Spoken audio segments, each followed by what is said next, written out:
Hello and welcome to our group project on just-in-time instruction. This is for the group that includes Erin, Pamela, and Maria.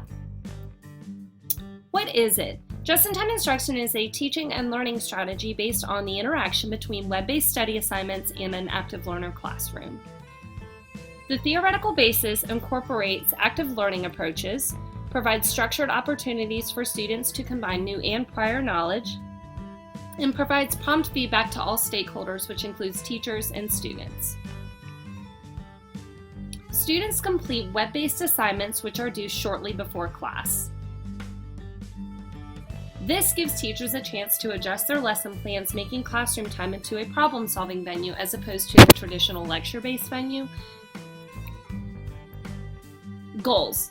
The goals are to maximize the efficacy of the classroom session, to structure out-of-class time for maximum learning benefit, and to create and maintain a team spirit attitude. Benefits.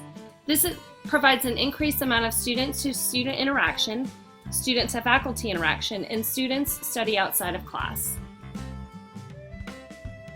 There are different types of exercises that students are required to complete at minimum of 2 hours ahead of class time. That gives teachers about 2 hours to look at feedback and data results in order to modify the lesson for that day.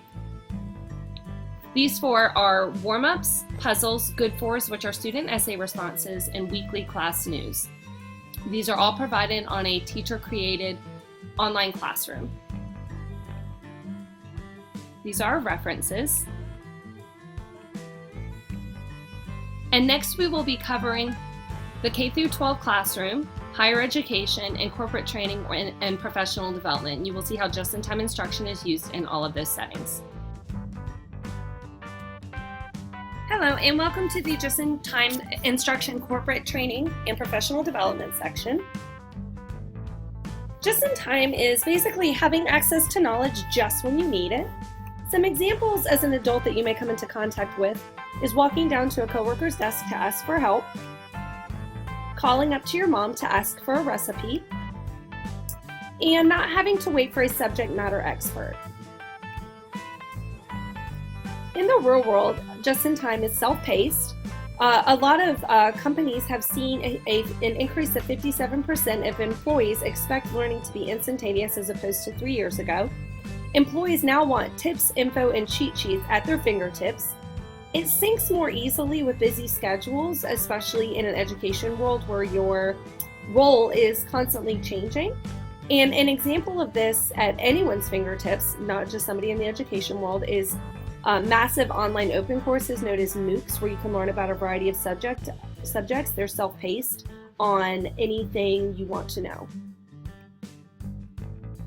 In other words, embrace just-in-time learning to remain relevant to modern learner needs.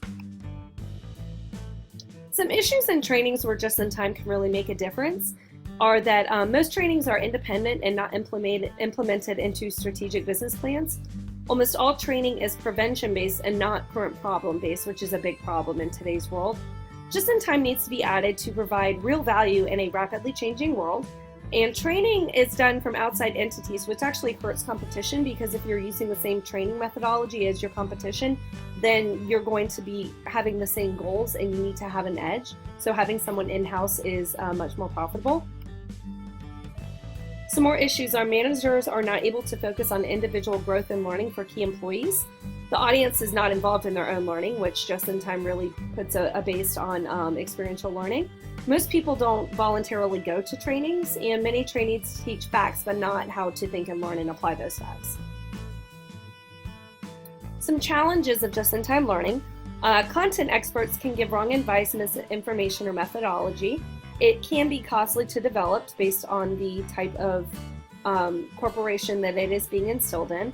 It requires computer equipment, which can be costly as well, and requires training resources that are readily available on a continual basis. And differences in training from instructor to instructor. We all know that based on, even if the content is the same, does not necessarily mean that it will be taught the same way. Thus, content comprehension is changed. Opportunities. Collaboration from different disciplines and backgrounds, so people from different departments work together to work in problem-based solution scenarios. There is a maximized knowledge retention by immediate reinforcement of newly learned skills, and it is the best use of training dollars. To me, if you have the largest amount of retention possible, then that is the best use of your money. Some more opportunities: it enhances staff engagement, which in turn, if an employee knows that they will be required to use the skill, they will be more apt to learn the skill. It aligns staff growth and department need, thus boosting loyalty and perceived added value to the company. If an employee can see how growing in their department will benefit them and the company, then it will boost their perceived necessity to the company and they will work harder. Thus, it increases in department productivity. Best practices for just-in-time instruction in a corporate world. It is strategy-driven. There is a positive cost to benefit ratio. It is reinforced by essential tactics and policies, driven through various routes. It maximizes employability. It is really geared towards work-related training as opposed to fact-based. Employees learn by doing as opposed to being lectured to. They are able to transfer their knowledge and skills into their current roles. There's an easy link to training to other area needs. In other words, that goes back to when we were talking about different disciplines working together. They can see the link between departments, and there is a constant, continual, ongoing learning process at all times. These are my references, and thank you so much.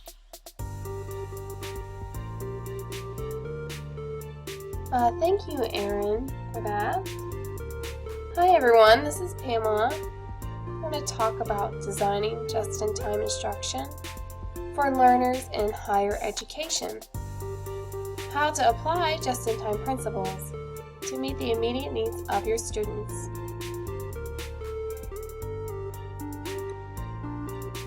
So let's start with this question.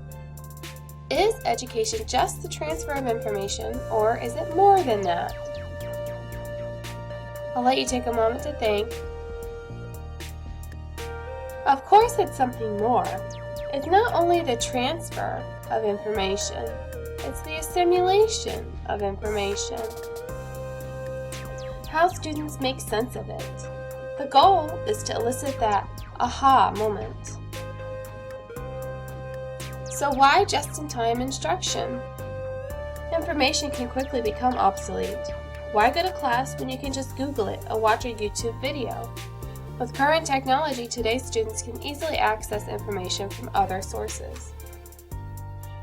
Students get their information from a single source of knowledge. It passes from the instructor to the student, oftentimes without them being able to actually identify with the information and be able to learn about its applications in the real world. Just-in-time instruction promotes active learning. Consider the main features of the just-in-time exercise. Students are presented with materials that are open to interpretation. Students respond in their own words. The responses tell the instructor how students interpreted the assignment. Students must justify their position. They must examine prior knowledge, consult the course resources, and perhaps discuss the issues with classmates. To be actively involved, students must engage in such higher-order thinking tasks as analysis, synthesis, and evaluation. Within this context, it is proposed that strategies promoting active learning be defined as instructional activities involving students in doing things and thinking about what they are doing. So what are the steps? Before class, the instructor looks at the responses and decides how to adjust the lesson flow. Then the instructor selects representative examples to show in class, not ignoring the comments. The instructor is now ready to adjust the classroom activities or lesson flow and improvise if necessary. The flow is pretty much predetermined, but the words used in class will arise from the student responses and, most importantly, will be influenced by the feedback from the live class. Typically, the class is shown a representative set of responses, and the authors of the responses are invited to comment and elaborate. The rest of the class is encouraged to challenge and suggest alternatives. Properly handled, this can be a teaching opportunity that goes beyond the course content. Students have an opportunity to practice critical thinking and communication skills. The course content is enriched because the wording actually comes from the live class, which makes the lesson fresh and interesting to the students. There are a variety of ways to involve the students in discussing the issues raised in the pre-class assignment.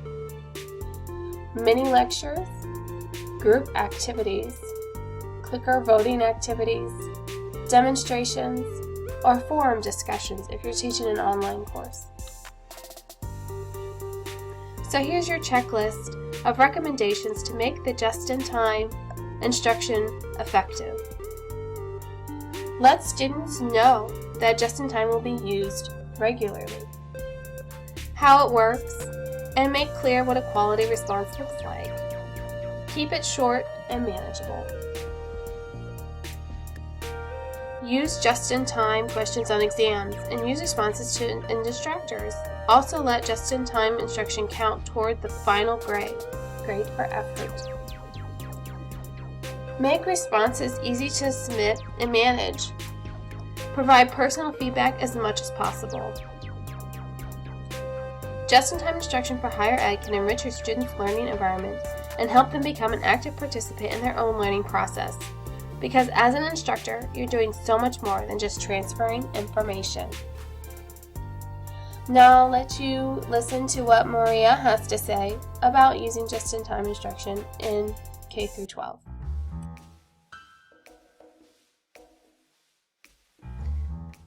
This presentation is about the use of just-in-time teaching in the K-12 setting. Just-in-time teaching is intended primarily for mature learners, older learners. It requires authentic effort outside the classroom, and therefore, to use it in the K-12 environment, we're going to have to modify it a bit. The issues here, and there are quite a few in implementing the K-12, involve this. In K-12, study outside the classroom is called homework, the bane of kids and parents everywhere. In the past 10 years, a plethora of studies have been done to show that homework is, quote, ruining our kids. As a result, the trend is that fewer and fewer teachers are assigning homework. Some schools even have a no homework policy. As I have seen in my own classroom, students now lack the discipline and structure needed for out-of-classroom work. This creates a problem when using just-in-time teaching. As just-in-time teaching requires that the learner be self-regulating to some degree, younger students, those in the K-6 schools, are not yet at a point in their cognitive development to respond to the formative assessment questions that would be part of JIT. Maybe by grades 5 and 6, students would be ready. The daily meeting schedule of K-12 schools would make just-in-time assignments difficult for teachers to use every day. There aren't enough hours in any day for a classroom teacher to read 30 to 100 responses and react to them effectively. The use of just-in-time would have to be limited to a reasonable schedule. So, study outside the classroom would have to be rebranded as something other than homework, and daily meeting schedules and teacher-student ratios would require abbreviated use of just-in-time in middle and high school setting. The challenges that we face are that just-in-time is more than a teaching tip or strategy. It's a pedagogical paradigm shift in how we formatively assess students in order to improve instruction. The technology involved initially adds a layer of complexity, and it requires more work on the part of the teacher on the front end of instruction.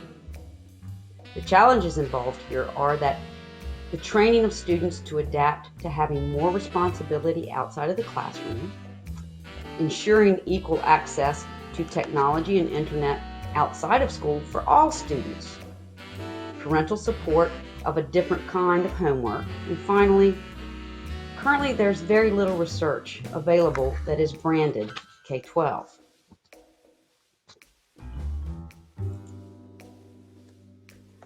But the opportunities for the use of just-in-time teaching are substantial. Authentic learning in middle and high schools could be greatly improved by incorporating just-in-time as an instructional model. Not only would the quality and depth of learning increase, but students would develop better study habits and higher order thinking skills. Just-in-time teaching can be a strategy used to create and mold self-regulated learners. Students who are prepared for class participate more in class. I know there are many studies confirming this, but I also know it from experience in the classroom. When they are more engaged, students are in a growth mindset and more receptive to learning. So to sum it, the use of JIT in the classroom offers these opportunities. It can aid in improving authentic learning, contribute to development of self-regulated learners, increase classroom participation through student preparedness, and absolutely would improve student study habits.